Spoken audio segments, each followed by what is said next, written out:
Bonjour à tous et bienvenue dans cette troisième journée du festival de Deauville, le Deauville Trip. Et aujourd'hui, pareil comme hier, 4 films. On va commencer par rapport à la vidéo d'hier, par le film qui m'a le plus plu. Je vais vous le dire cash, ça a été en demi-teinte. Deux bons films, deux mauvais, sauf que les deux mauvais, ils sont vraiment graves quoi. Mais eux, on en parlera à la fin, on s'en fout, on en parlera à la fin. On va commencer par celui que j'ai préféré de la journée, préféré regarder, c'est Uncle Frank, réalisé par Alan Ball, qui raconte l'histoire d'un homme qui est l'oncle de quelqu'un. Et cet homme garde un secret par rapport à toute sa famille, parce qu'on est en 1973, et ce secret, c'est qu'il est gay et qu'il n'ose pas l'annoncer. Contre toute attente, je m'attendais à avoir un drame plutôt cucu, gnangnan et chiant. Et contre toute attente, c'était une sacrée bonne comédie feel good douce amère. Mais c'est vrai que c'est un film qui a un côté très feel good, un côté où on en ressort avec beaucoup d'envie, beaucoup de tolérance.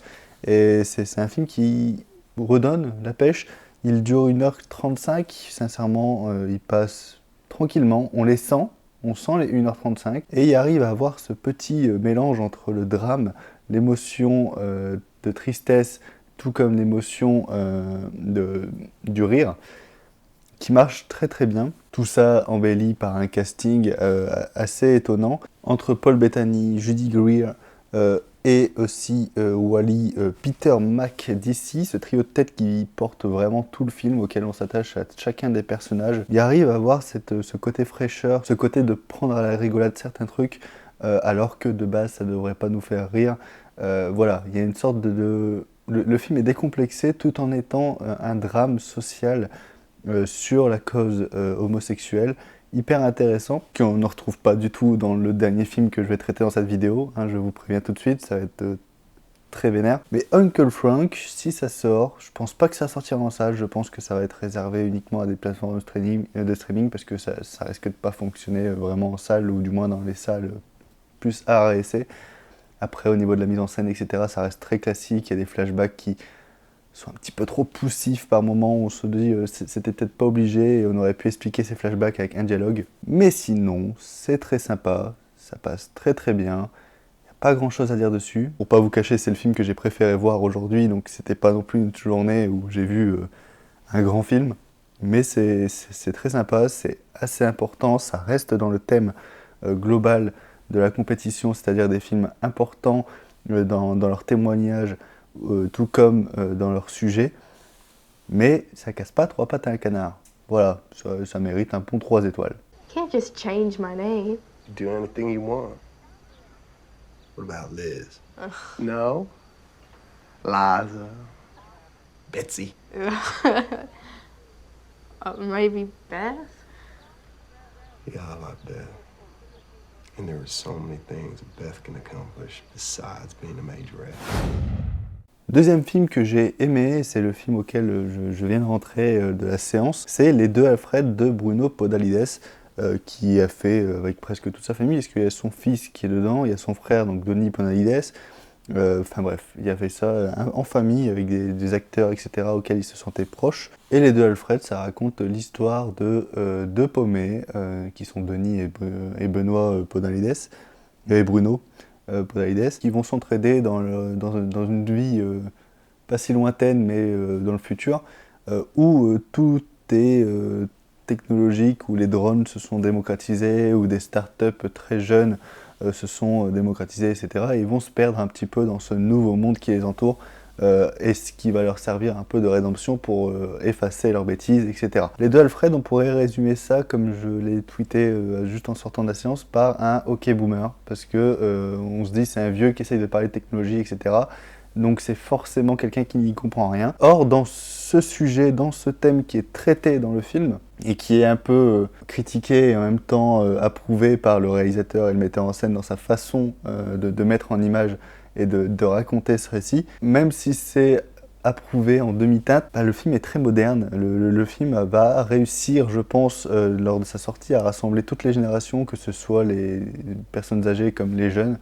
J'ai beaucoup aimé regarder ces Deux Alfred, ce qui est une très bonne comédie française et qui mérite pour une fois la belle canne, parce que j'ai l'impression que la compétition Enfin les 10 films sélectionnés dans Cannes, il y en a pratiquement les 2 tiers qui ne méritent pas ce label. C'est très neuf, c'est très fun, c'est assez drôle, ça joue beaucoup avec l'absurde et ça respire d'envie de faire passer un bon moment et c'est très plaisant à regarder. Tous les acteurs principaux tiennent parfaitement le récit, c'est même l'un des principaux atouts du film, avec notamment tout ce qui est écriture des dialogues, etc.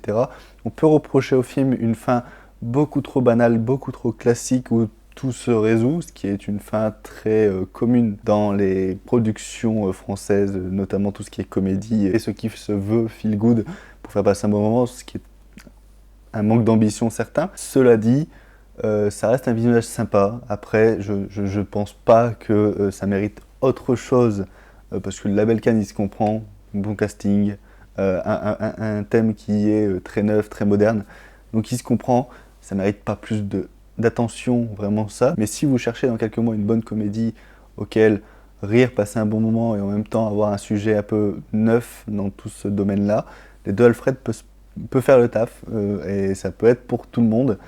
Donc intéressant, pas grand-chose aussi à en dire. Voilà, c'est 3 étoiles, ça ne mérite pas plus. C'est pas ce qui va m'éveiller, mais en tout cas ça me permet de finir la journée en beauté parce que elle a mal commencé et je pensais qu'elle allait mal se finir quand même. Parce que là on va parler de films, dont un qui m'énerve moins que l'autre, donc on va parler de celui-là en premier. Bon, passez-moi votre portable, là, que j'essaie de trouver le numéro du garage. Un zap.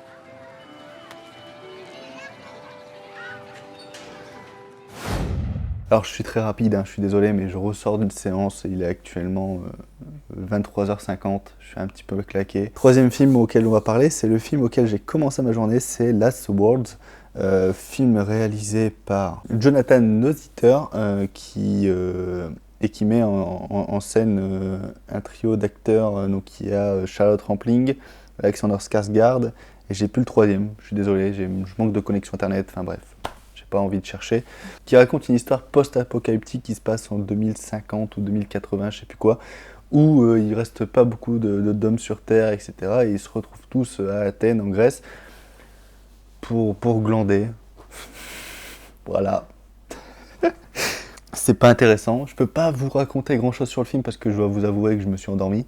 Je me suis réveillé pour ça ce matin et je regrette encore parce que c'était un somnifère. Mais vous n'imaginez même pas à quel point c'était long, chiant, éprouvant, fatigant. Pour terminer une journée, ça m'aurait pas déplu de dormir un petit peu au soir à 20h avant de rentrer. Mais là, se réveiller avec ça, c'est vrai que la journée commençait très mal et j'ai eu très vite un coup de barre. Ça raconte pas grand chose, il se passe à vrai dire rien parce que vraiment les personnages glandent et quand il se passe des choses c'est un peu trop vulgaire pour que ça soit vraiment intéressant.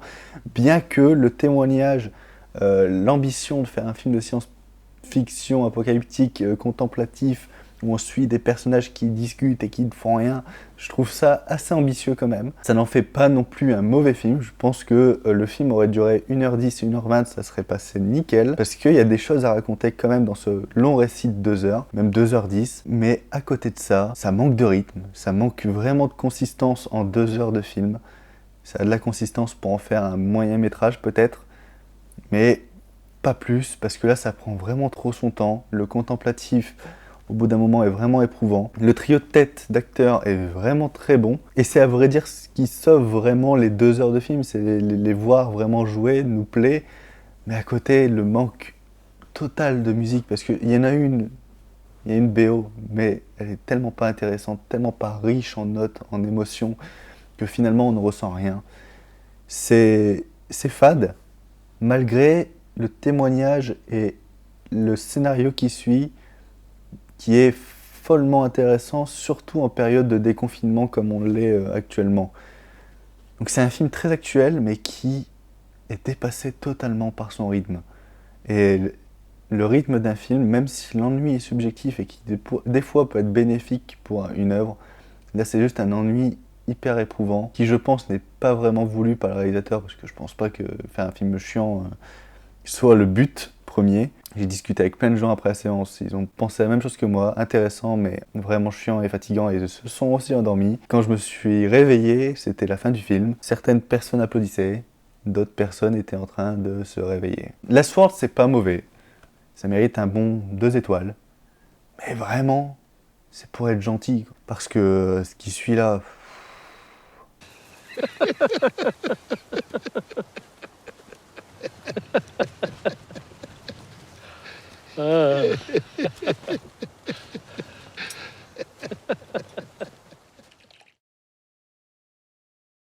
Bref, on va en terminer, j'ai envie d'aller me pioter. Je suis désolé si cette vidéo n'est pas intéressante, mais là, le sang commence à monter, je commence un petit peu à trembler, parce qu'on va parler de A Good Man. A Good Man est un film réalisé par Marie Castille Mention-Char, et qui met en image Noémie Merlan, qui joue le personnage de Benjamin, transsexuel, qui décide avec sa petite amie d'avoir un enfant. Et elle va se faire implanter du coup et porter l'enfant. Voilà. Non mais je suis désolé, je suis en train de m'énerver là, je sens que je vais casser des choses. C'était un calvaire absolument détestable. Je sais pas ce que je suis en train de dire, je suis en train de péter un plomb. Comment tu peux faire un film comme ça? Déjà chiant, parce que c'était vraiment éprouvant, c'était les 5 heures les plus longues de ma vie, et cette vanne n'est pas une ressucée d'autres vannes, d'autres youtubeurs, etc. C'est vraiment ce que j'ai pensé pendant tout le film, je n'attendais que ça, la fin. Et heureusement que j'ai fait connaissance avec les personnes d'à côté pour leur dire au revoir, pour ne pas partir en pleine séance, parce que je pense que je l'aurais fait. Déjà que je ne supporte pas l'actrice principale, Noémie Merlan, c'est quelqu'un qui m'insupporte parce que tous les rôles qu'elle choisit dans sa putain de carrière sont tous des rôles détestables. Pas les personnages en tant que tels, juste les rôles écrits par le metteur en scène ou le scénariste qui sont eux-mêmes détestables. Elle dit des phrases en tant que transsexuelle dans ce film qui sont absolument intolérables. Il y a tout un dialogue qui a l'audace d'être en plan séquence avec Vincent Dedienne, qui joue son frère. Je peux même pas vous le dire, ce qui se dit dans cette scène, mais bordel de merde, tu ne peux pas dire ça, je ne comprends pas. Surtout que l'histoire même de base, c'est un homme transsexuel, certes, qui décide de porter un enfant. Et ça va poser plein de problèmes. Et là, tu te dis, pourquoi t'adoptes pas? Du moins, essayer d'adopter. Parce que ils essayent d'excuser ça dans un dialogue, justement, avec Vincent Dedienne, où il fait, pourquoi t'adoptes pas? Comme ça, t'as pas de soucis, et tu portes pas l'enfant en tant qu'homme, parce que tu te considères un homme, et parce que tu vis homme. Et elle répond, ouais, mais ça sera compliqué. Mais elle s'est pas renseignée. On n'a aucun passage dans ce film où elle se renseigne pour adopter, justement. C'est juste une phrase pour évincer le sujet, histoire de dire on est passé à côté. Et ça, c'est détestable. C'est absolument abject. Ça reprend apparemment une histoire vraie. Il me semble que c'est l'histoire vraie du gars de Toy Story, Secret Story. Excusez-moi la fatigue, en plus... L'histoire aurait été intéressante si déjà la metteur en scène, qui est en même temps scénariste, connaissait un petit peu son sujet, et notamment le sujet de la transsexualité, parce que j'ai vraiment l'impression qu'elle a juste été prendre la fiche Wikipédia et qu'elle s'est pas foulée de plus. Et ça aurait été encore plus intéressant si le rôle principal aurait été joué par un transsexuel, savoir ce qu'il en pense, peut-être. Je ne sais pas, peut-être qu'ils ont fait une réunion de 5 transsexuels pour dire leur approbation, mais même ça, je suis même pas sûr qu'ils l'ont fait, parce que je pense même pas que ça situe bien la situation. Et en plus, Noémie Merlan, il ne suffit pas de lui rajouter une barbe et de modifier sa voix pour en faire un transsexuel. Ou du moins pour qu'elle ressemble à un transsexuel de 30 ans. Parce que tu la vois dans le film, tu as vraiment l'impression qu'elle a 18 ans. Enfin, il a 18 ans. Et apparemment 30 ans, je veux des gosses. Je sais pas. Pour moi, c'est un peu comme si, pour jouer Michael Jackson, prenez un japonais qui avait juste à mettre un chapeau et truc et dire « Je suis Michael Jackson, hi hi ». Pour moi, c'est absolument détestable. Déjà, rien que de base, le sujet, je savais qu'il allait être problématique. Après, je ne juge jamais un film sans l'avoir vu, surtout si c'est un sujet à problématique, parce que souvent, ça peut être détourné, comme récemment, le cas énorme, etc. Mais là, c'est intolérable. Et ce qui est encore plus intolérable, c'est qu'à la fin du film, il y a eu une standing ovation de 4 minutes.